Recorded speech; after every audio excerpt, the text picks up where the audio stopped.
Greetings and peace. I would like to start this with Assalamu alaikum rahmatullahi wa barakatuhu and Bismillah ar-Rahman ar-Rahim. Peace be with you and yours, and in the name of Allah, the Beneficent, the Most Merciful. And also with the greeting of the Nur Fatimiyya Sufi order, Nur alaikum. I dedicate this presentation to the Nur FSO and to my Sheikh Wahid Azal on Christian Jambet's The Act of Being, the Philosophy of Revelation in Mulla Sadra. Now, this is basically a compliment and a contribution towards the course that the Sheikh is already doing on Mulla Sadra, which I will place the link in the description below for the Sheikh's playlist and channel where this is being extensively covered in depth. So this is just a complimentary contribution from my end, and I hope you enjoy it as much as I did. And again, I represent myself only. So for those that don't know, Christian Jambet is a French philosopher and scholar, and he particularly focuses on Islamic philosophy, Shiism, and Persian thought. He comes from a Maoist background in his youth, but then later on he went on to Islamic mysticism and has written extensively on it. Most people do not know that he is also a student of Henry Corbin, whom I've covered before. And it's amazing what Christian Jambet did. Now, in this book, he discusses the philosophy of revelation in Mulla Sadra. And this book was translated from French to English by Jeff Fort, so a shout out to him as well. And it goes into basically the metaphysics of Islam and understanding the philosophy, ontology, metaphysics, and the importance of Islamic philosophy and prophetic revelation and global metaphysical destiny, focusing on Mulla Sadra's concept of the truth of being revealed as in Islam.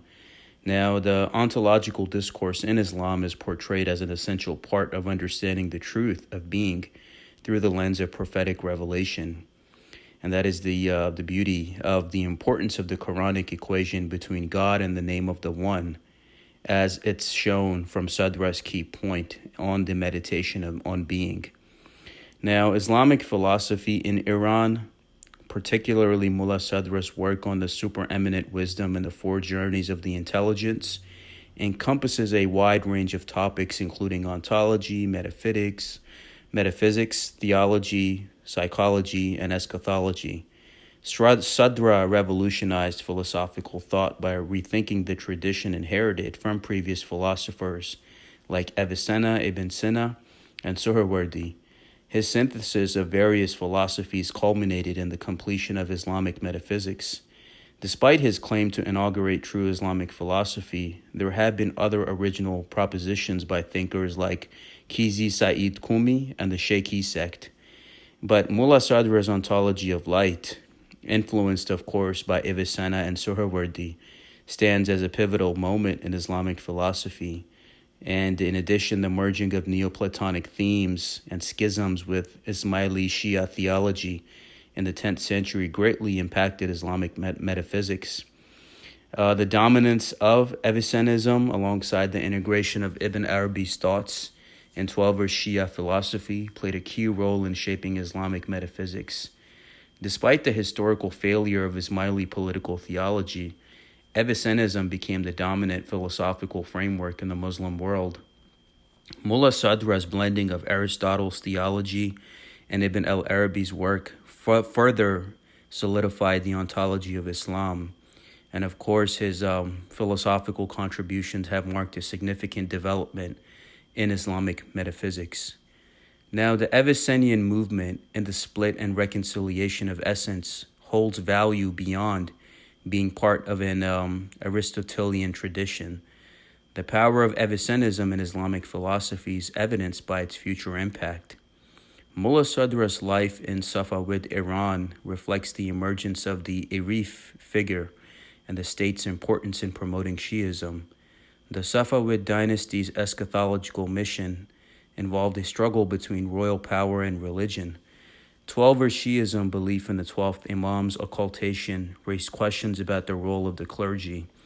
Mulla Sadra's teachers, supportive of expanding clergy power, influenced his philosophical and political views. Shah Ismail brought scholars from the traditional Shia lands to Iran, influencing the language of the clergy to Arabic over Persian. Sheikh Ali al-Karaki advised Shah Ismail and was named the representative of the hidden Imam by Shah Tahmasp. Mulla Sadra, of course, opposed the merging of the Shia faith with political power, believing in the central role of Shia gnosis. He emphasizes the pursuit of authentic spiritual power over temporal power. Sadra's philosophical journey led to a solitary life in pursuit of divine truth, imitating the first Imam's spiritual authority through dissimulation. And in Safavid Iran, Mulla Sadra upholds esoteric teachings of Islam, rejecting a legalist approach. He faces opposition from religious authorities and philosophers who deny Quranic promises. Sadra emphasizes the importance of philosophy and understanding of spiritual truths and the soul's eternal fate. Despite persecution, he seeks to unite reason and revelation, teaching in Shiraz with the support of Alawardi Khan. Abdul al-Razak, Muhammad Mohsin Fayed al-Kasani, and Hussein Tunkabuni were important figures in Islamic philosophy in Iran in the 17th to 19th century. Mulla Sadra, of course, in his own way, authored and did so much with his works. And in his time, philosophy faced conflicts with the clergy's pursuit of power, with, of course, Mulla Sadra's work offering a remedy. And you must be able to know that Sadra's philosophy is rooted in metaphysics, Gnosticism, and the interpretation of the Quran. The fusion of metaphysics and the understanding of it is crucial in understanding the essence of being. Philosophy itself is a style of exegesis that uses judgment and demonstration closely connected to metaphysics and the nature of God. Metaphysics focuses on the act of being rather than the quiddity of things, leading to an exegetic philosophy of God. The act of being is the object of divine science, distinguishing metaphysics from regional sciences. Sadra's metaphysics leads to an eschatological theology based on the unicity of the Creator. Love of being leads to contemplation and freedom from mortal attachments, guided by the intelligence linked to God. Metaphysics explores the soul's connection to divine being and the pursuit of wisdom, integrating knowledge and happiness through contemplation. Sadra emphasizes the transformation of the self through metaphysical knowledge, leading to a life of divine happiness and fulfillment. The quest for perfect knowledge and happiness through contemplation is deeply rooted in ancient wisdom, shaping Western thought and the pursuit of a holy life. Metaphysics serves as a path to purify the soul, attain certainty, and align with the divine, ultimately leading to a meaningful existence beyond worldly concerns.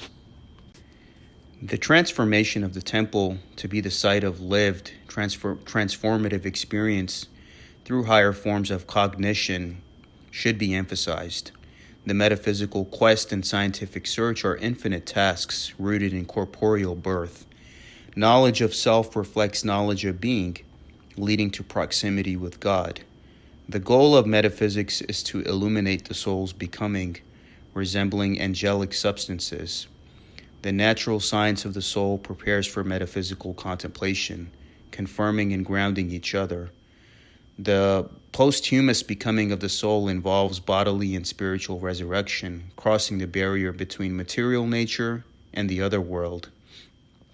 Metaphysics aims to grasp the separation of man from matter and superexistence, leading to a concrete experience of abiding in proximity to God.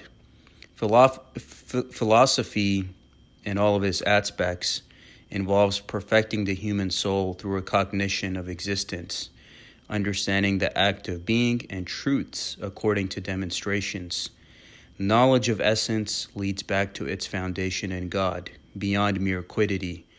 First, philosophy focuses on the act of being and how it determines essence, rejecting opinion and blind assent, emphasizing spiritual exegesis and demonstrations over sheer adherence to traditional principles. Now, this book discusses the importance of illumination in intellectual paths, particularly in Sadra's doctrine inherited from Suhrawardi. Illumination involves a synthesis of mystical aptitude and intelligible knowledge, leading to a presential grasping indistinguishable from illumination. Metaphysics involves a redefinition of the intellect as it perceives and receives a supernatural angelic light that hierarchies, the proofs of this existence. Knowledge in metaphysics involves a unity of the act of being and knowing, with presential knowledge specific to immaterial substances. Freedom, existence, and knowledge of self by self are key themes in metaphysics, leading to the discovery of order and resemblance to the Creator. Christian Jambet highlights the polemical function of illuminative wisdom in striving for the imitation of God and the political philosophy in Islam. Existential revolution is seen as the rational hope of humanity, but challenging due to the resistance to conversion. Gnostic philosophy distinguishes between the elite and the common, with an emphasis on perfect order and the unveiling of the divine nomos. Imam's gathering will be an eschatological gathering, devoid of politics. Philosophy is an imitation of God's actions, aiming for resemblance. Wisdom leads to detachment from matter, preparing for separation at death. The goal of metaphysics is the imperative form's salvation, returning to its divine source. Contemplative and practical wisdom involves soul purification and knowledge ascension, leading to obedience to God and eventual salvation. The revolution of self leads to a new nature, intensifying through wisdom. The self-purification is a negative ascent towards God's unity, requiring obedience and knowledge. The lordly man of knowledge possesses divine gnosis and guides spiritual pilgrimage. Contemplation and practice are linked, shaping the new birth of man, governed by divine attraction and total obedience to God. Sadra's relationship between wisdom and metaphysics and the object of metaphysics raises complex questions about the nature of first philosophy, ontology, and theology. The merging of general metaphysics and divine science in Sadra's teachings creates ambiguity around the object of metaphysics and the existence of a separate science of the universal. Metaphysics is essential for progressing from literal faith to illuminative knowledge, with Avicenna's search for the essence of first philosophy leading to a distinction between theoretical and practical sciences. The subject of metaphysics is not God, but rather the theological center and separate intelligences, challenging traditional definitions and leading to a search for the existence of the existent as the subject of metaphysics. Avicenna's logical distinction between the subject and object of a science shapes his argument and leads to the search for God as the principle of subsistence. Now, the subject of metaphysics is the existent, with the signification of being as a truth of being. Existence is distinguished from essence and ontology from theology, leading to the unity of metaphysics through the revelation of the real as the act of being. This act is described as the most real of things, bringing all that exists to effective reality. Now, the act of being is considered the most real by Sadra. It is essential for all reality to be effectively realized, whether in concrete existence or in mental existence. Sadra criticizes the philosophy of quiddities, particularly Sohrawardi, for prioritizing essence over existence. The act of being is seen as pure essence and presence, the direct manifestation of reality through that presence. Sadra connects with Sohrawardi's beliefs in pure lights, but criticizes him for abstracting existence. The act of being is closely tied to God and is considered the pure mirror of instantation, right? Language often veils the act of being by focusing on quiddity, according to Sadra. In this book, Christian Jambet discusses the concept of quiddity and as the primary focus of investigation into being, emphasizing the essence of language and understanding existence. It explores the idea that the act of being cannot be represented or defined, but can only be contemplated through pure observation. And it also goes into the relationship between quiddity and the act of being. And it shows that the the comparison of the existence of quiddities as the shadows of the divine existent. And the true knowledge comes from experiencing the act of being rather than representing it conceptually. Mulla Sadra discusses the concept of the act of being and its representation in the mind. He explains how contemplation of the act of being differs from the conceptual knowledge and how it is beyond logical representation. Sadra rejects determination of the act of being according to logical categories, emphasizing its singularity and unspeakable brilliance. He sees the act of being as hierarchical, leading to a divine unity, and differentiates it from Aristotle's logic of difference. Unity and multiplicity is in the act of being are understood through the increasing intensification of existence, with unity being primary in intellectual knowledge. The book discusses the hierarchy of intelligence and imagination, with the act of being distinct from any genus or contrary. It explores how acts of being do not fall under opposition or resemblance and emphasizes the unity of existence. The act of being is described as consuming, meaning in actualization, with non-being enveloped in being. The concept of non-being is discussed and taught in relation to the intelligence by Christian Jambet, with mental non-being enveloped in thoughts being, and the unity and differentiation of acts of being in relation to existence and negation. Now, the concept of non-being as nothingness is also explored, and how it relates to the act of being, and the differentiation between non-being and being, and the unique nature of nothingness. The intelligence conceptualizes non-being as a singular reality without differentiation, contrasting it with the multifaceted nature of being. And the idea of expansive being as an extension and flow of existence emphasizes the unity and simplicity of the act of being.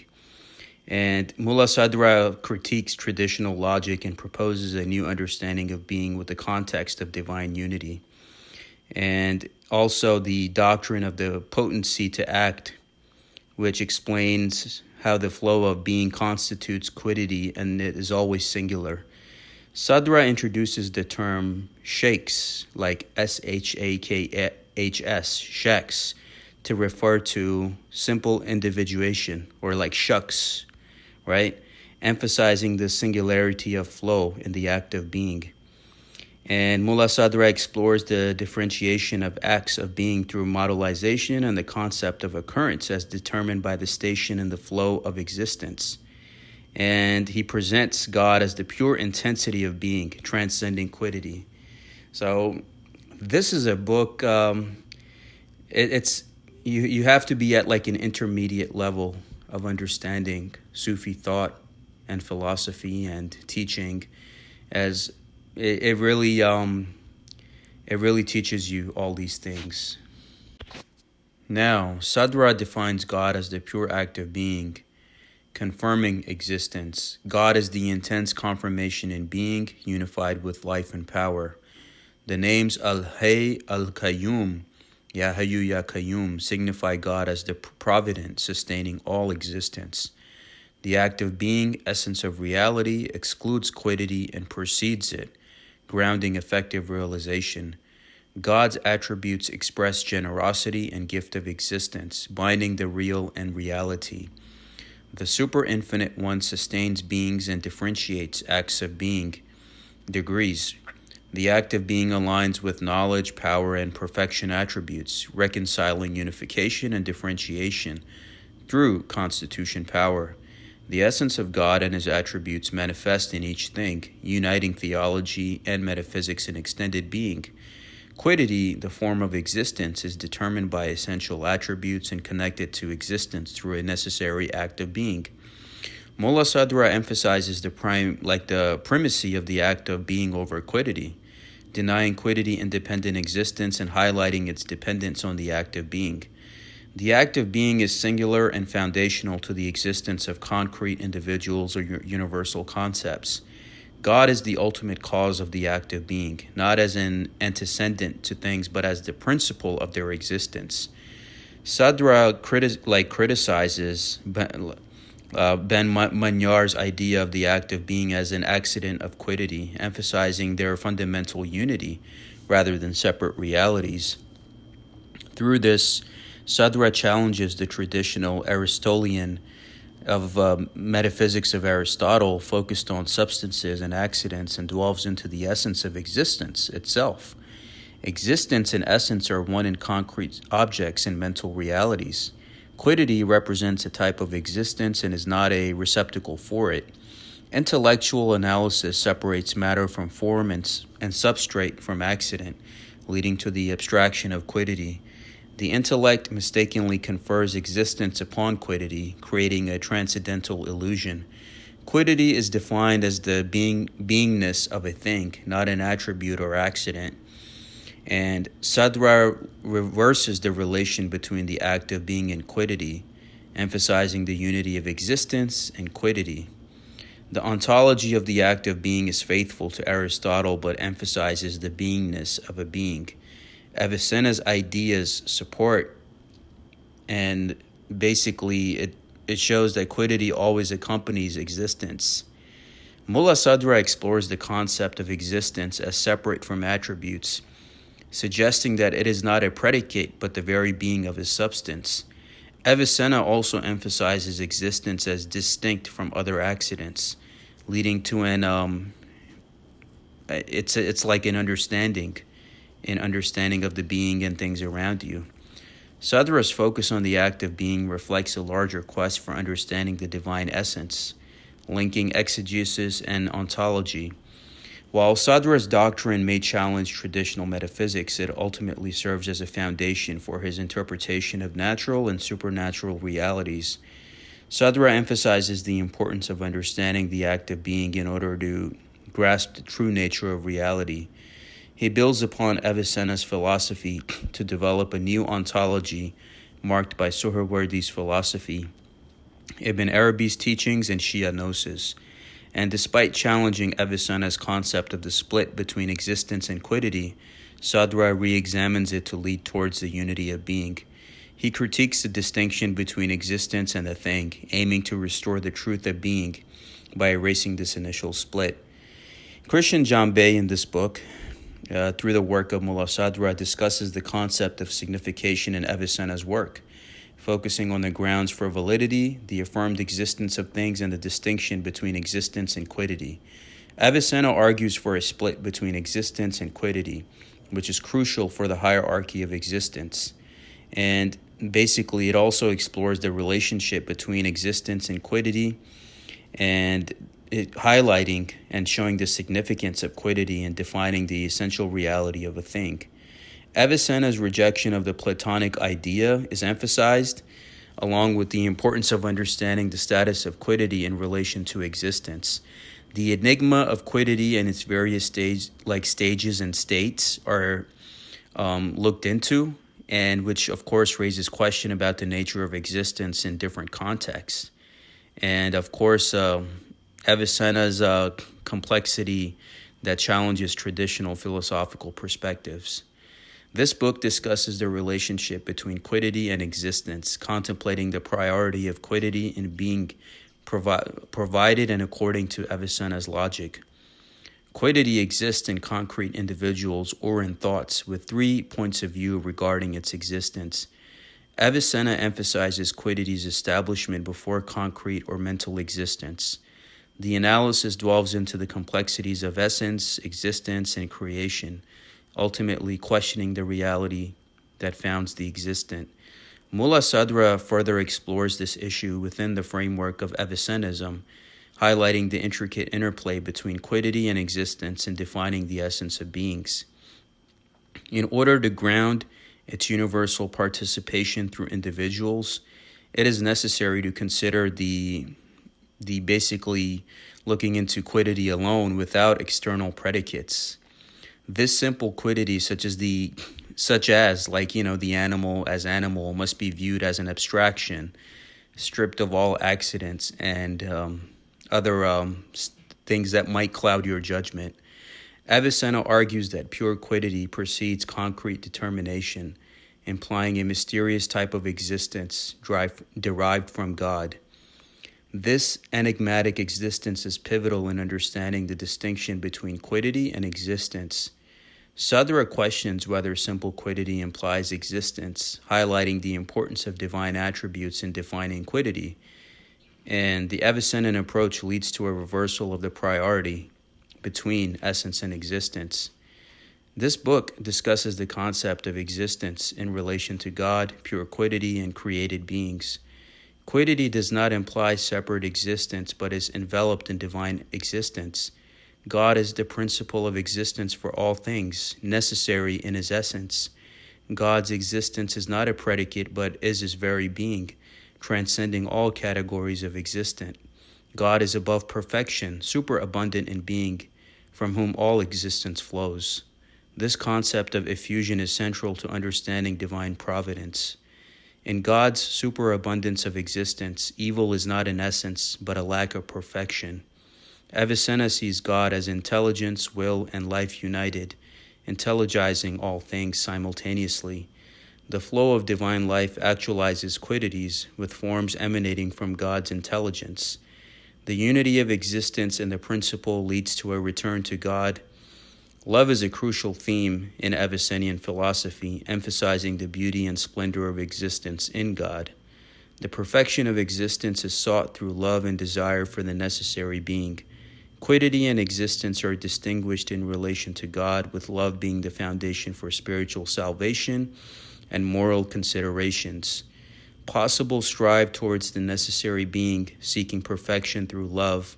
The possible existent is defined by its quiddity and is ontologically precarious, with existence not constitutive of its essence. The concept of existence in Avicenna's philosophy is complex, as existence is not constitutive but a necessary essence of a thing. Contingency is seen as a necessity that allows for the possibility of being, but is not a mere absence of ground. Avicenna gives priority to the necessary dimension of being and argues that it must be represented as primary in defining the modalities of existence. His philosophy contrasts with Lacan's schema, where the real is more analogous to the impossible, highlighting the significance of Avicenna's decision in Western ontology. The term ta'akud al-wujud in Avicenna's work signifies a firm instantation in existence, emphasizing the assurance and confirmation of reality in the act of existence. Allah subhanahu wa ta'ala, that's what, they tell you in Islam also. When you pass away, it tells you to Allah you belong, and to him you shall return. Everything originates from that source, and when you leave from this realm, or anything that goes back to its creator is reabsorbed by that same energy. So it's all it's basically what Mulla Sadra is teaching us here as well. Existence is the act by which existence becomes certain of itself from itself, with unity between existence and knowledge, which makes it necessary for all existence to be real and certain in itself. The Avicennan moment eliminates contingency, leading to a structure of freedom and necessity in divine science. Sadra emphasizes divine decree and predestination, affirming the unity of being and existence as inherent and indispensable. Existence is inseparable from quiddity, maintaining its actualization in reality. Existence is essential for reality, linking individuals and thoughts. Avicenna's scholars and people from that field ponder existence's like unequivocal nature, prioritizing divine unity. The question of existence precedence over quiddity arises, with Sadra emphasizing existence unique causative power, cause and effect. Nasir al-Din al-Tusi debates the status of existence, proposing analogy to preserve divine unity. Tashkik allows for diverse existences while hierarchizing differences based on priority, primacy, and intensity. Analogy is used by Nasir al-Din al-Tusi to attribute Grant as a predicate to snow and ivory, escaping the univocal equivocal pair by viewing it as a concrete structure.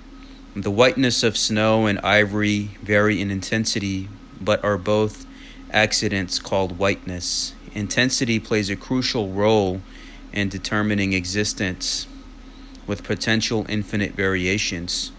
Existence being a slew of possibilities is defined by its degree of intensity, leading to a metaphysical revolution and redefining the act of being as an active principle. The relationship between effective being and quiddity is elucidated, with existence as preceding essence and constituting it at different degrees. Quiddities have no reality by themselves and only exist through the beingness of the concrete individual. Unity expresses names and attributes. Sadra questions the reconciliation of quiddity and eternal essences with Ibn al-Arabi's Platonism. Sadra rejects the split between existence and quiddity, emphasizing essence equals existence. Mir Demid distinguishes between divine essence and possible existence. Sadra rejects this scheme. Sadra views essence and existence as one, making quiddity expendable. Necessary being is the maximum intensity of the act of being, veiled by shadows in our world. Spiritual knowledge reveals necessary being as the most manifest reality, requiring purification of the soul to perceive it. The hierarchy of light emanating from the sun is compared to the refraction of the reality in quiddities, in this teaching from Mulla Sadra. As we move on, Mulla Sadra teaches and discusses the concept of quiddities as mirrors, reflecting light and the source of existence, and the importance of epiphany and the aesthetics of real and understanding the essence of things should be understood as well. And the emphasis on the relationship between appearance and hidden dimensions and the idea of everything possessing a hidden aspect. There is an inner temple and outer temple for all existence and all facets of life.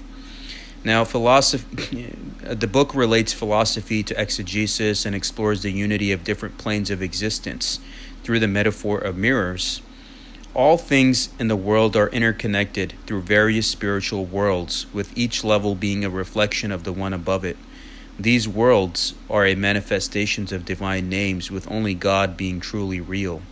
The act of being is the primary subject, without any prior existence or composition, and is the ultimate source of all manifestations.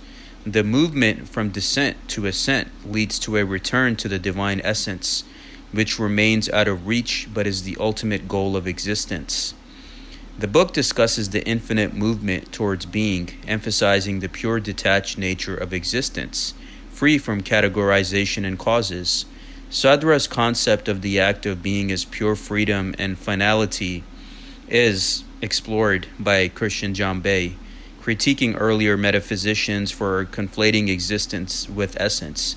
Existence is seen as like a monadic singularity, not abstract or universal, and is compared to light in its manifestation. The act of being is not an accident, but the realness of the existence itself. The book delves into the relationship between existence and quiddity, highlighting the generative source of existence within each individual entity. Existence is defined by intensity or weakness, with al-tashkik referring to skepticism and doubt. Being is in constant movement, doubting provisional states as it reaches higher levels. The act of being is not a generality, but a simple analogy determined by a hierarchy. The history of existence is characterized by internal temporality and a process of renewal. Mulla Sadra distinguishes necessary and possible being based on intensity, with the former being unbound and the latter connected and limited. The divine essence is transcendent and unconnected, manifesting through attributes and operations. The essence of being is its own potency, distinguished from general understanding of being. There is a distinction between abstract being and real being in Sadra's philosophy, where active being realities are concrete and connected to the necessary. Quiddity is united with the act of being in concrete existences, with judgments of existence being fundamental. Quiddities exist in a primordial matter before being actualized in the act of being, which is the manifestation of existence. The act of being is the center of manifestation, revealing quiddities that lack true being without it. Objection to the priority of the act of being are countered by Sadra, refuting the need for infinite acts of being. Now, Sadra's view is that existence should not be he shows that existence should not be hypostasized as an essence requiring an act of being. Rather, the act of being is inherent in the existent itself. And you really got to have a mind to understand where Sadra is coming from. He argues against the act of being a qualification or accident of the existent, emphasizing that existences are concrete singularities and the act of being is not subservient to quiddity. Sadra's ontology identifies the real with being and emphasizes the unity of existence. He discusses 3 degrees of existence, which is pure being, existent connected with something else, and extended absolute act of being. These degrees form a scheme of being that resonates with Iranian mystic poetry and art, expressing the epiphany of the unknown real in the universe. The aesthetics of being are intertwined with the practices of desire and the metaphysical teachings in the Islamic East. Mulla Sadra's 3 ranks are not separate types of existence, but moments in the constitution of reality, with pure being as the central source of active being, transcending all limitations and restrictions. The book explores the concept of the absolute and multiple moments of revelation and the perpetuality, renewed negation in the intuitive grasp of pure being. Sadra's discovery of substantial motion and the expansion of being as an existential revolution are explored by Christian Jambet along with the hierarchy and order of existence. The book it shows a compare and contrast of Hegel's ontology with Sadra's view of love as attention and introduces the idea of the hidden real remaining inaccessible. The necessity of motion in natural beings and the eventuality of the world and time are explored. And the book emphasizes the importance of thinking becoming intrinsically in relation to being and the impermanence of all instant realities. The book discusses the contradiction between being in affirmation and the education into being. Mulla Sadra's views on essential motion are examined along with Sheikh Ahmad al-Asai's critique. Sadra believes in a hierarchy of intensities of existence leading to the ultimate unity. Essential movement in Sadra's metaphysics leads from the sensible to the intelligible, converting the temporal to the eternal. Sadra's understanding of motion and existence is influenced by Avicenna, focusing on the transition from potentiality to act. The concept of essential motion is a response to the tension between Greek physics and monotheistic revelation. Motion is seen as a renewal and expiration, not just simple motricity. Renewal signifies innovation and the desire for perfection in existence. Sadra contradicts Aristotle's theory of substance's stability, arguing for transformation. Men are urged to fulfill their destiny through substantial renewal, choosing between animal and angelic destinies. Essential motion stems from nature, constantly renewing the body through form and matter interactions. The body's uniqueness is an illusion, as it continuously undergoes renewal. Substance states control accidental movements, ensuring unity through the principle of movement. Essential motion is motion of the self, emphasizing the need for change in nature. The book discusses the idea of renewal through natural movements, compelled motion, and specific desires originating from nature. It explores the concept of substantial motion and argues against introducing motion into substance. Avicenna and Sadra's views on substance, specific form, and nature of becoming are examined by Christian Jambet. Sadra's revision of substance focuses on the intensity of being rather than quiddity. The book also delves into the relationship between nature, stability, and renewal, emphasizing the bond between the eternal and the temporal. Nature is explained as a unity of opposites, median and mediating between eternal and temporal realms. A Neoplatonic perspective is applied, linking divine essence and multiple intelligible realms to nature. affirming stability and motion. Substantial motion is seen as spiritual, originating from divine names and intelligence. The book emphasizes the circular flow of motion from the intelligible to material existence, leading to a spiritual resurrection of all things. The soul and nature embody movement, guided by both earthly and divine impulses towards the ultimate destination of unity with God. The soul, as the last divine substance, does not mix with inferior states, but is involved in the natural world. Sadra's concept of nature involves a Platonic Avicennan dialogue, where nature is divided into categories based on potency and will. Sadra's doctrine of substantial motion intensifies the act of being in beings, leading to their return to their intelligible root. He distinguishes between particular and universal nature, arguing against Avicenna's denial of Platonic ideas. Sadra's doctrine of spirit involves a stable reality linked to a nature in flux, returning to essential motion towards the divine. Nature is the soul's inferior dimension, leading to its metaphysical journey towards the intelligible world. Sadra combines Aristotle's teachings with other sources to ground his scheme, arguing that the eternity of the world and incorporating the concept of essential motion. He utilizes Quranic verses to support his views and emphasizes the transformation of beings over time, suggesting that time is a consequence of substantial motion.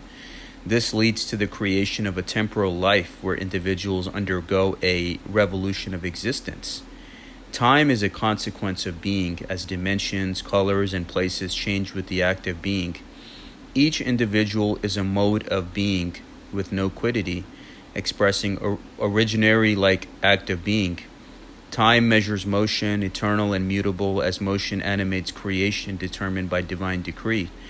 Time effuses from divine freedom through the mediator of the agent intelligence and the spirit. Time is the measure of motion, and it exists through a continuous interval crossed by movement. Sadra distinguishes abstract motion from its concrete reality of renewal, grounded in a stable root. Essential motion is the cause of temporal education, eduction, and renewal. The Quran supports Sadra's doctrine of essential motion, guiding his interpretation and leading to the eschatological end of the renewal of nature's returning to God. The book discusses the concept of essential motion and renewal in the context of spiritual teachings from the Quran. It highlights the philosophical discourse on nature and the transformative power of self-improvement in accordance with natural desire. The book also delves into the distinctions between renewal of motion and time, emphasizing the spiritual and metaphysical aspects of existence and motion. Sadra's philosophy of motion is presented as spiritual exercise rather than a material concept, culminating in unification with divine light. Aristotle's physics led to a physics of lights, attributing phenomena to spiritual reality against the West's material forces.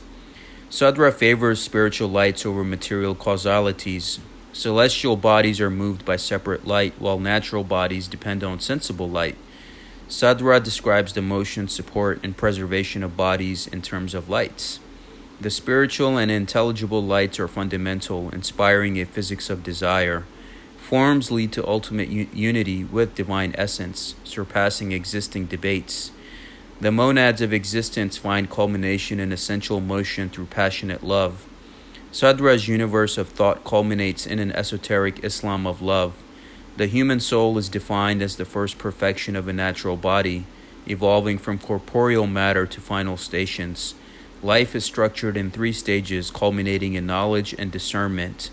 The soul, as a unique, effective reality, faces challenges in its material form and, of course, in its being able to sustain itself and the substance of it. Avicenna's acknowledgement of ambiguity in the soul is reflected in Sadra's understanding. The soul is defined as both a principle of life and an incorporeal substance with potential and actual aspects. Avicenna's complicated doctrine distinguishes the soul as a perfection and a substance, with the soul as a substance due to its role in animating bodies.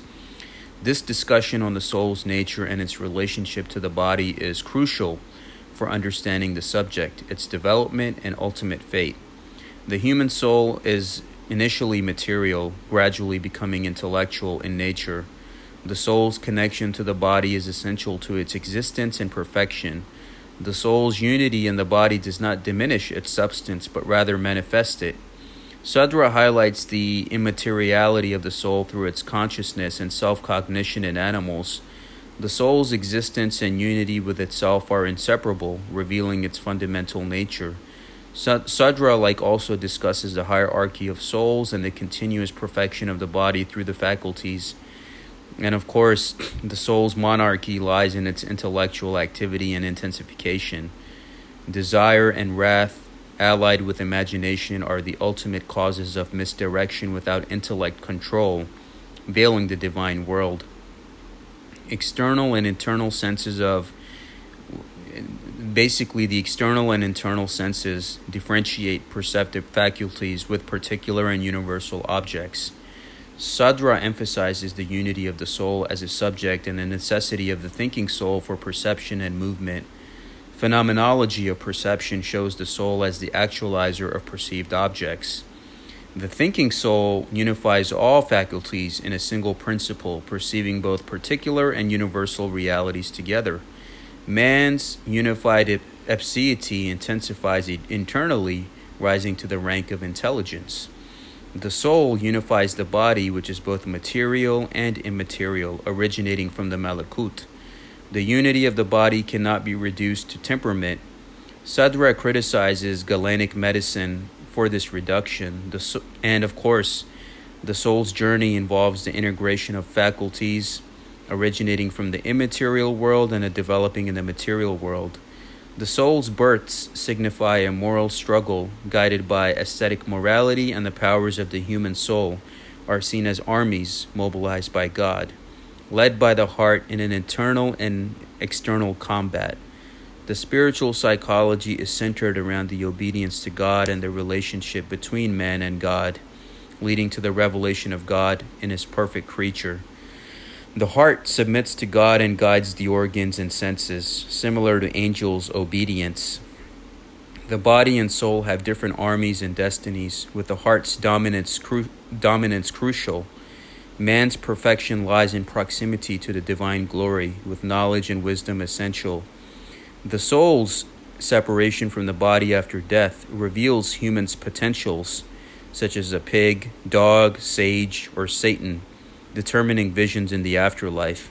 The sage balances passions through moral discernment, achieving equilibrium and justice in the body. Wisdom and angelic qualities are expressed through ruling and controlling contradictory drives. So, yeah, man, you gotta make sure you do your best to be the best version of yourself in this life and control yourself, because it does have consequences. And of course, the heart that submits to God, the qalb. So the heart's dominance is crucial, and your qalb, your heart, must be strong, because that is the station of Allah, God. And a shout out to the Moors, because even with the Moors, Noble Drew Ali says that Allah is in the heart. Mulla Sadra explores the connection between the soul and the body, rejecting the dichotomy between Platonism and Aristotelianism. He argues that the soul's connection to the body is essential for perfection. He distinguishes between the two forms of the soul, one material and the other immaterial. Sadra also tackles the question of whether souls exist prior to bodies, rejecting arguments from Platonists. He believes that the souls change and are renewed from lower to higher states, needing the body to overcome initial deficiencies. Eternity is a concept of infinite time for enduring substances, such as the conflict between time and eternity is an illusion. Plato's argument rejects the idea of souls existing before the body, with the soul experiencing different conditions of being. And Mulla Sadra basically refutes the concept of the different aspects of the transmigration of the souls. But he does acknowledge the diversity of souls. The unity and transformative nature of the soul challenges traditional conceptions emphasizing the soul's essence as a generative center of existence. The soul, as explained by Sadra, is seen as having multiple modes of existence and births. The first birth involves the soul being the form of the body, characterized by need and deficiency.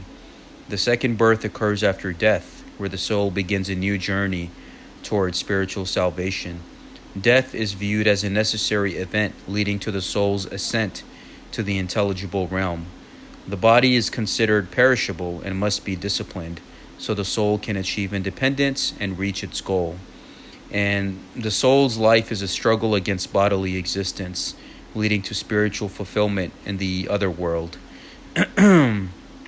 God created souls with a love for existence and aversion to nothingness. Souls desire superexistence and permanence, proof of their eternal nature.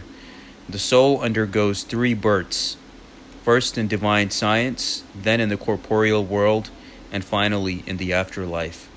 The soul's pre-existence, unification, and transition between births are explored by Sadra, contrasting with Suhrawardi's views.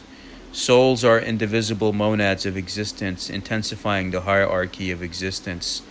The soul's unification is influenced by its birth and level of intelligence, transitioning from pure unification to natural unification.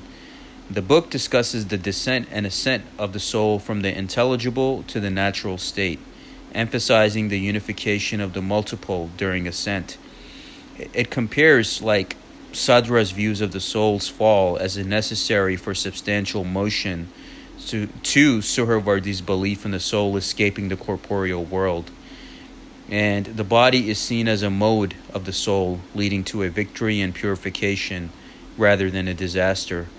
Sadra constructs a tawil interpreting the fall of the soul using various sources like the Quran, prophetic traditions, and Greek philosophers, highlighting the soul's movement towards the intelligible world. The book also mentions the concept of divine command and the unity of revelation, philosophy, and literature in relation to the soul's journey. The Imam explains that the soul is a reflection of God's creation and contains all universes within it. The human soul goes through a process of moral perfection, learning about evil in the physical world. The soul's fall is not a tragedy, but a necessary event and part of its journey towards self-realization. Sin is a result of misunderstanding and veiling of divine reality. The fall of the soul is seen as a descent from the intelligible world, leading to a return to its origins through contemplation. The concept of Adam's sin is interpreted as symbolic representation of the soul's journey towards understanding and overcoming its weaknesses.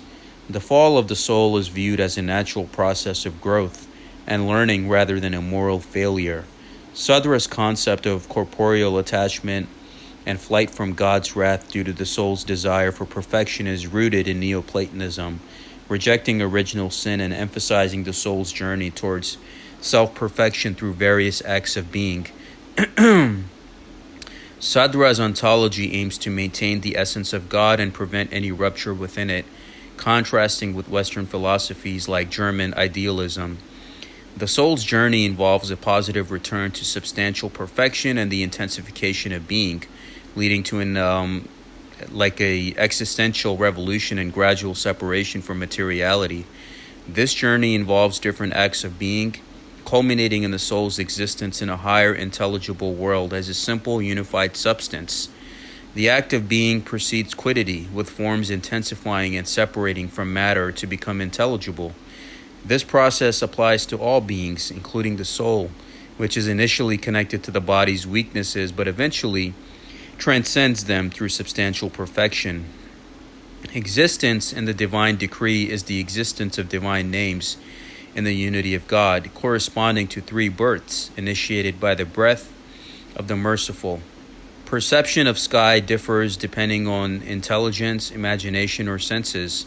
Knowledge unveils existence, and Avicennan tradition emphasizes knowledge of hidden things. The intensity of existence determines perception and reality. Souls have degrees of existence before corporeal becoming, with intensive infinity distinguishing the intelligible from the sensible world.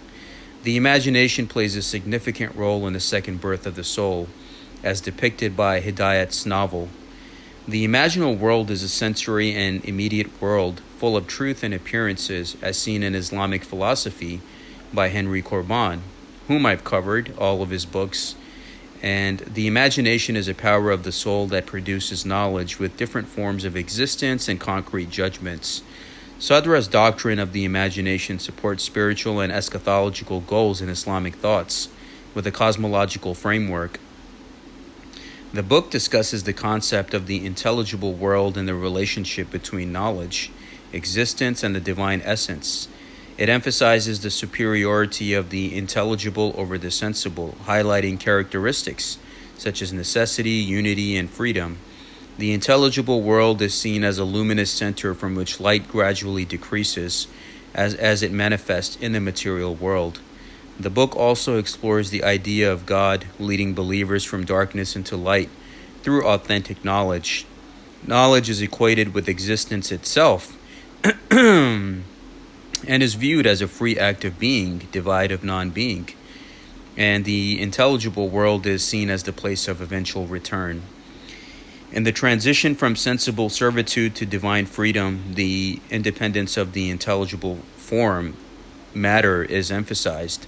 Intelligible existence represents freedom, while sensible existence symbolizes poverty. This freedom is tied to obedience to God and the act of existing. The exercise of freedom includes the divine decree and the emanation of things, with intelligence being the becoming of the human soul. The prophetic imagination associated with the Prophet Muhammad, peace be upon him, plays a vital role in actively producing semblances reflecting the divine intelligible world. Sadra resolves the dilemma of the imagination's dual functions by emphasizing the immateriality of the soul and its rootedness in the higher world. The reconciliation of these conflicting perspectives requires a deep understanding of the soul's inner world and its cognitive processes.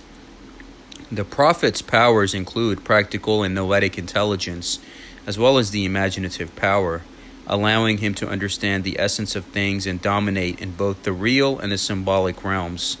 The imagination plays a crucial role in configuring divine knowledge and transmitting it to the believers.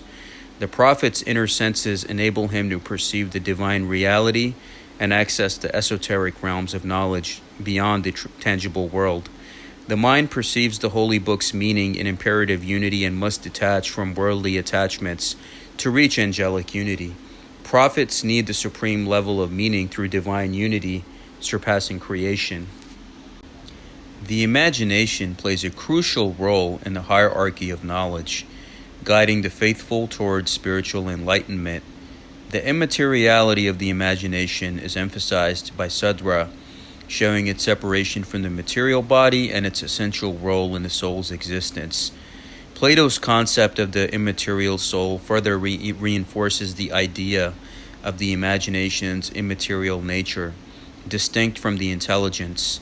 The imagination's ability to represent particular forms highlights its immateriality and distinction from intelligible forms, emphasizing its unique role in perception. The imagination is a separate, immaterial faculty that preserves forms distinct from common sense. It is related to habit and memory, creating stable forms within the soul. Sadra, influenced by Avicenna, views imagination as a formative faculty, reflecting the sensible world and extending into the soul. The imagination's role in generating forms and interacting with thought distinguishes it from the common sense. Avicenna's concept of imagined forms informs Sadra's view, connecting imagination to memory and the internal space of the soul. The soul's unity and ability to configure semblances in the absence of thought is described by Avicenna. Medical conditions like sickness, fear, and sleep weaken the soul, allowing the imagination to form vivid images. The visionary power of the imagination in dreams and waking states reveal truths about the self and the divine world. The force of the imagination and soul, as well as the nobility of the soul, contribute to the appearance of semblances. The ultimate goal is the purification of the soul through visionary activity towards the celestial and intelligible worlds. Illness emphasizes the importance of spiritual medicine to distinguish true manifestations from mere fantasisms. The imagination plays a crucial role in differentiating between authentic vision and mere fantasy, with Avicenna discussing the impact on the soul. The force of the soul influences the quality of visions, ranging from mere dreams to profound experiences. The intersection of medicine and metaphysics in understanding the role of the imagination is emphasized. Nasir al-Din al-Tisi delves into the connection between revelation and the imagination, highlighting the significance of vision in various states of being. Suhrawardi's concept of the imaginal world is explored, illustrating the ontological status of imagined forms and their existence beyond the material and intelligible worlds. The imaginal world bridges the gap between sensory perception and intellectual understanding, providing a unique realm for the manifestation or imaginative forms. Borges reflects on mirrors, seeing them as magical objects that can create multiple versions of ourselves. Suhrawardi, on the other hand, views mirrors as gateways to a hidden world of imagination, where forms and figures exist beyond the physical realm. He discusses the idea of an imaginal world where souls experience pleasure or sorrow based on their desires. Suhrawardi also explores the concept of spiritual progress and the journey of the soul through different celestial spheres after death. The imaginal world serves as a tool for purification and enlightenment, guiding the elect towards a luminous homeland beyond the material realm. Borges and Suhrawardi offer contrasting perspectives on mirrors, one seeing horror and the other seeing possibility and enlightenment. The book describes different worlds, including the sensible, imaginal, and celestial spheres. Souls in the imaginal world are ranked based on their moral conduct, with some attached to human bodies and other to animal bodies. The imaginal world is populated by souls with thinking abilities and is organized based on a hierarchy of elements. The book also discusses the role of imagination in creating imaginal bodies and the concept of bodily resurrection. Divine theurgy and astral theology are important foundations of the imaginal world, as described by the Brethren of Purity, Ikhwan al-Safa. The book also mentions the Sabian doctrine of human souls and their attachment to celestial spheres. The imaginal forms are created when souls detach from material bodies, leading to metamorphosis in the imaginal world. Happiness in this world comes from being united with the reflection of one's desires. The book discusses the concept of the imaginal world and its connection to the souls of celestial beings, angels and demons. It explores the idea of souls transforming into spiritual bodies based on their moral actions in the lower world. The Manichaean myth is referenced to explain the purification and elevation of light particles trapped in matter. The imaginal world is depicted as a place of division and separation, where souls experience either blissful or tormenting forms based on their deeds. Heavenly rewards and punishments are described in detail within this framework. The book discusses the concept of imaginal world, where souls are transformed and purified, leading to enjoyment or suffering based on their own moral qualities. It outlines the hierarchy of worlds and how imaginal forms differ from material forms. The heart is emphasized as the seat of perception and imagination, containing the forms of the universe. The book also examines the unique singularity of perceptive forms and their ability to appear and disappear in the soul without external causes. Christian Jambet, with this book, discusses the movement of the soul towards perfection through imagination, distinguishing between material and perceived forms.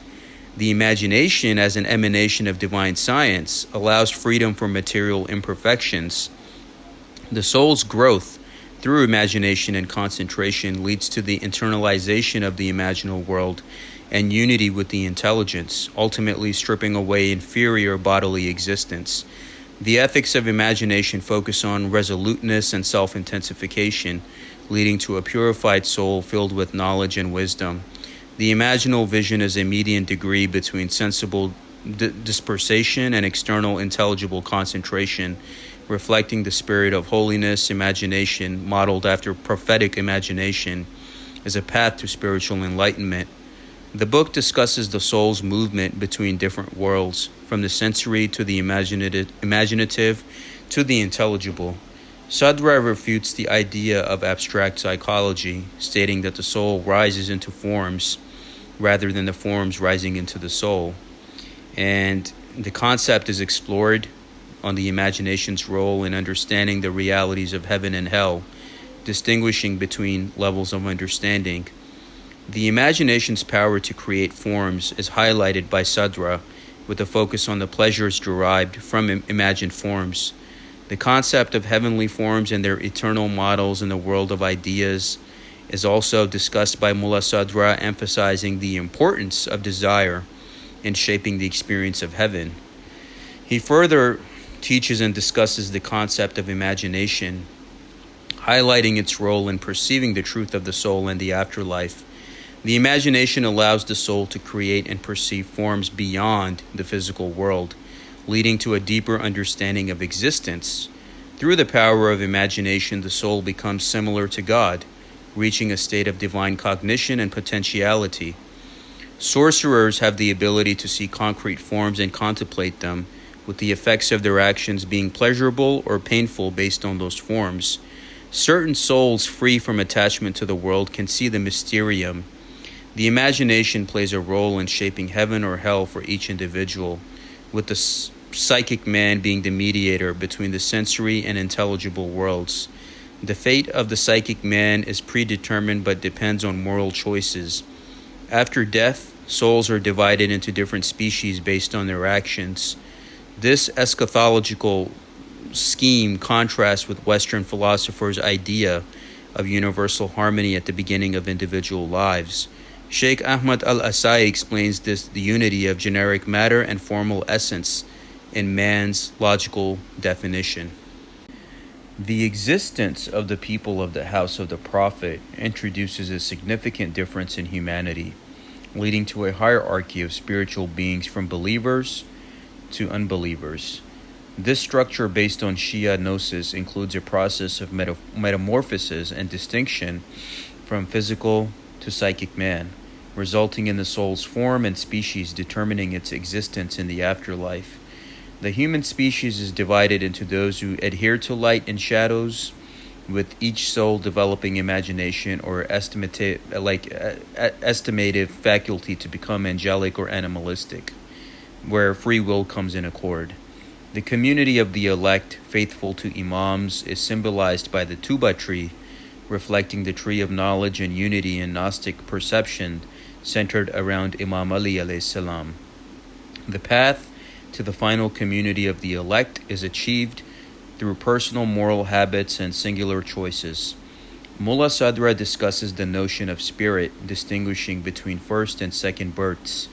Individuals evolve through eternal becoming and basically finding that internal becoming towards their otherworldly birth. Souls are in a hierarchy based on forms, leading to different classes of individuals. The master-disciple interaction reveals the complex nature of the soul, with spiritual purification moving towards the world of the imperative. The spirit mediates between the divine creative act and created man, representing the essence of human reality. The prophetic essence of spirit emanates from God's command, known to the prophet. Spirit creates human souls and leads to freedom through spiritual growth. The split between creation and command is essential in Islam's ontology. The imperative spirit is the essence of Prophet Muhammad, and all men originate from the prophetic essence.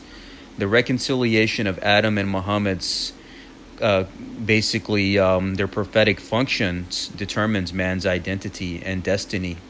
The return to the spiritual origin is crucial for humanity. The eternal prophetic reality and Muhammadan reality reveal God's essence. This history is interpreted based on a metaphysical return to the world of the spirit. This book discusses the reflection of God in prophetic humanity and the progression of hierarchy worlds from the intelligible to the sensible, with a focus on the return to the spiritual origin in Islam. It emphasizes the mediation of spirit between God and man through breath, exploring the vital role in uniting the soul with the body. The book also delves into the struggle against the shadows of the body and the appearances of the imaginal world and in the physical world and psychic world.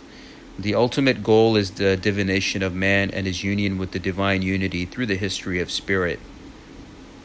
Realities is basically broken down with two breadths, lower and divine. The temporal birth is caused by the light of the sun, while divine grace is the cause of the light of existence. Human spirits can reach the angelic degree, with the prophetic spirit being essentially distinguished. Resurrection is the unification of all existence back into God. The return into God involves the extinction of creation and the renewal of man. The extinction is the transferal of existence into another birth in the intelligible forms next to God. Existence is saved from annihilation by appealing to the intelligible in Platonism to reveal divine eternal wisdom and the act of being. Resurrection is breaking free from the constraints of the natural world to emerge anew, leading to either pleasure, freedom, and superexistence or torment. Mulla Sadra's ontology of the return to God is explained through the throne verse, distinguishing corporeal and spiritual matter. The soul's movement towards God leads to a hierarchy of men based on spiritual development. Pleasure in existence correlates with the intensity of the act of being, with joy found in the contemplative life and union with the divine. The book explains the process of reaching the ultimate station of immersion in the divine, achieved through repeated practices in intelligence alchemy. The book and the teachings that Mulla Sadra is giving emphasizes moral and cognitive absorption into the divine ethos, leading to the return to God. Mulla Sadra's synthesis of various schemes highlights the union of intelligence with the divine real as the source of human perfection, contrasting with claims of political authority in matters of faith. And the discussion is there on Avicenna's and Ibn Sina's influence on the figure of the sage Arif, emphasizing the close link between the grasping the divine real and obedience. Avicenna distinguishes the Arif from ascetics and servants devoted to God, seeing the Arif as the one who orients thought towards the divine real for true perfection. Now, the spiritual exercises lead to contemplation. True aestheticism is submitting the body to the soul. Nasir al-Din al-Tusi discusses real and figurative lore and love. Avicenna values figurative love, which leads to a pure soul capable of receiving the real. And divine services purify the soul for chaste love and subtle thought. Sadra combines Avicenna and Ibn Arabi's perspective on salvation, leading to the union of intelligence and the intelligible, culminating in the divinization of man. Human intelligence becomes one with the agent intelligence, returning to the house of God and the angelic world. Sadra's unique position is the conjunction versus the unification debate, right, which situates both states in a movement towards unity. The agent intelligence, expanding from the divine essence, is the origin and end of existence, differentiated from the Avicennan belief. The arts, particularly Islamic art, reflect theological fractures within Islam, revealing interpretations of revelation. Sadra's ontology reconciles the ascent from sensible to intelligible forms, emphasizing moral and cognitive purification for unity with the divine. This unity between subject, active intellection, and the intelligible reflects the manifestation of divine unity in reality, leading to the return into God. The book discusses the unity of the subject and object in perception, responding to Avicenna's critique of unifying the subject and object of knowledge. Sadra argues that the substrate common to the intelligized form and perceiving subject is existence itself, not a material substrate. He introduces the concept of unification as gradual perfection, highlighting the transformation and unity of the human soul with the intelligible. Sadra counters Avicenna's objection using Aristotelian concepts of potency and act. Sadra questions how immaterial form, fundamental activity, and potentiality and the potentiality can be reconciled in the soul. He asserts that the soul's initial materiality is a receptivity to intelligible forms and can undergo metamorphosis to achieve perfection. The soul must actualize its form in this world and become matter for an intelligible form. Sadra distinguishes corporeal matter from spiritual matter, stating that the soul is pure potentiality and spiritual existence. He describes the growth of intelligence as a movement from non-being to spiritual potentiality, achieved through aesthetic practices. Sadra's perspective differs from Avicenna's, emphasizing a doctrine of being and becoming that redefines intelligible salvation as a unitive experience. Mulla Sadra emphasizes the significance of unity in man's transformation and the substantialization of the human essence. He views God as a necessary being with pure existence and explores the relationship between divine essence and attributes. Despite concerns of pantheism, Sadra maintains the transcendent of God through hierarchy of planes within the act of being. In discussing the concept of perfection and the divine essence, it is argued that adding attributes to God would imply a deficiency in God's perfection, which is known as shirk. Instead, the essence of God is seen as the principle of all existence, with attributes such as knowledge reflecting God's essence. This concept is further explored through the theological model of theophany, where God's knowledge of himself is seen as the divine act of being. The unity of the divine essence is reflected in the universe of divine names, with significance placed on the relationship between essence and attributes. This understanding is drawn from the teachings of Ibn al-Arabi, who views God's names as reflections in the mirror of creation. Ultimate unity is achieved through the interplay of names and essence, highlighting the complex relationship between different aspects of divine knowledge and existence. And to understand this better, what Sheikh Wahid Azal said, who has covered Ibn Arabi's Fusus al-Hikam, is to read the first chapter of Adam, which describes this perfectly in the Fusus. Now, existence is light and quiddities are shadows of divine names. Imagination reconciles light and shadow, merging with eternal essences in effective existence. Names have two meanings, identical to the essence and separated from other names. Theophany is the revelation of the divine self through names. Sadra's scheme differs from Hegelian negation, focusing on essence reflected in names without labor or suffering. Divine names are key to the mystery, intelligized in essence without being concrete realities. Ultimate name is Allah, with knowledge, will, and power attributes. 36 names multiplied by 10 categories of existence result in divine politics for world order.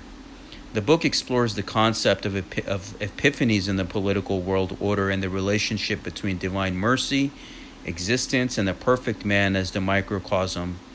It discusses the ontological significance of the name Allah and the perfect man as the totalizing word of the divine revealed books.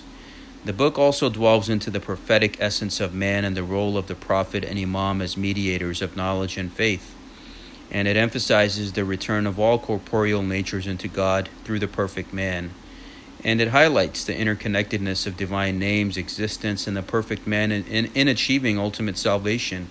Sadra's exegesis illustrates the unity of God and man through a conversation between the imam and a Christian dignitary, discussing the throne and the kursi.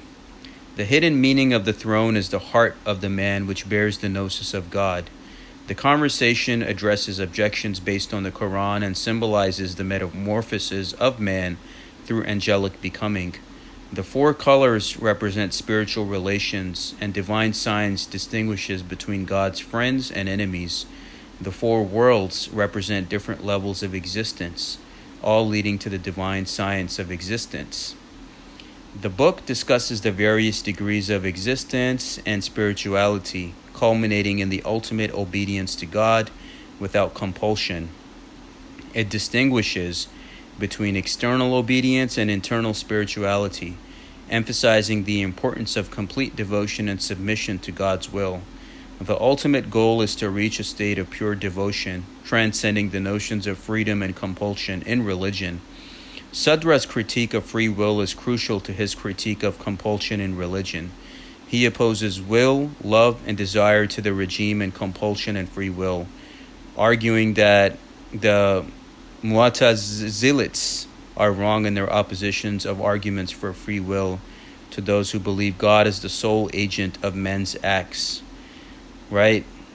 The distinction between creaturely and imperative freedom is important, as authentic freedom lies in divine being spontaneous within the faithful, separate from the realm of compulsion and in the other realms of existence. Religion should not question jurisdiction statutes based on Quranic commandments in the name of free choice. Authentic freedom refrains from the different aspects of politics and emphasizes essential desire and integral love. So there is like a legal argument that he has here. The legal prescriptions in the book are mentioned within a moral framework, along with virtuous actions drawing on Aristotle and other sources. The word Sharia is rarely used, and the context of writing in the time of persecution is emphasized by Mulla Sadra and basically what he's doing. It's even at that time, right? Even Mansur al-Hallaj was put to the sword. So it's even today's world, it's so much like sectarianism and divide in the spiritual and Islamic world. And I hope people are understanding where Mulla Sadra is coming from, right? So in Islamic philosophy, intellect is considered a superior supernatural power possessed by imams, leading to messianic waiting and central questions of history. Metaphysics in Islam also leads to a messianic fulfillment and a reflection on the city's need for an enlightened guide. Philosophers like Avicenna and Al-Kindi focus on the pursuit of knowledge and practical exercises to attain wisdom and true understanding of being. Ibn Sadr al-Din Shirazi's work emphasizes the act of being as existence itself rather than a possession of existence. Mulla Sadra's ontology is distinct from Western philosophies of existence, with existence being the very act of being, right, in existence. The philosophy of illumination by Suhrawardi invites critique and the study of heart in Sadra's philosophy, which provides deeper insights into his teachings. Aristotle's metaphysical concepts also play a role in understanding being and essence in Islamic philosophy. Sadr al-Din Shirazi discusses metaphysical penetrations and the essence of concrete realities and thoughts, as being cannot reside in thoughts. The investigation to unveil evidence of being requires demonstrations. Sadra interprets eternal essences as quiddities and views mental existence in Neoplatonic terms. He also discusses singularization of being and its different types. Avicenna's concept of necessary being is closely linked to the idea of God. The fading nature of material forms and the reality of the souls are also explored in this book. The relationship between quiddity and existence is examined through Avicenna's works.